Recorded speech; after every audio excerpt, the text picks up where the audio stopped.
My first blowjob, sorry my first blog. আজ আমার ছুটির দিন, তো আমি একটু বেরিয়ে পড়লাম।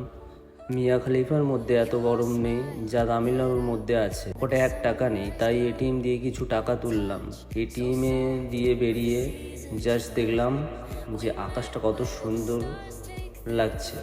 জাস্ট তোমরাও দেখো আকাশের ভিউটা। তারপর একটু এনার্জি বাড়িয়ে নিলাম। কাকা জেনারেটর চালিয়ে জুসটা বানিয়ে দিল।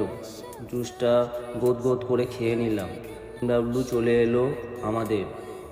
বিএমডাব্লিউতে উঠে পড়লাম। বিএমডাব্লিউ উঠে দেখলাম একটা কাকা ঘুমাতে ওয়ার্কারজন উঠে গেছে। কন্ট্রাক্টর পাসপোর্টটা দিয়ে দিল আমাদের। তারপর মেডিকেলে চলে এলাম।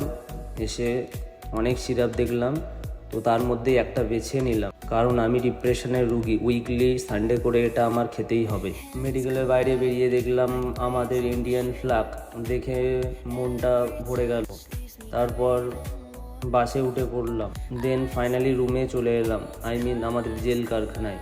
সিরাপ আর ডাইনোসরের বিচি শুকতে শুরু করলাম। আজকের মতন টাটা। সবাই খাও দাও, ঘোরো, যেটা মন চায় সেটাই করো, একটাই জীবন।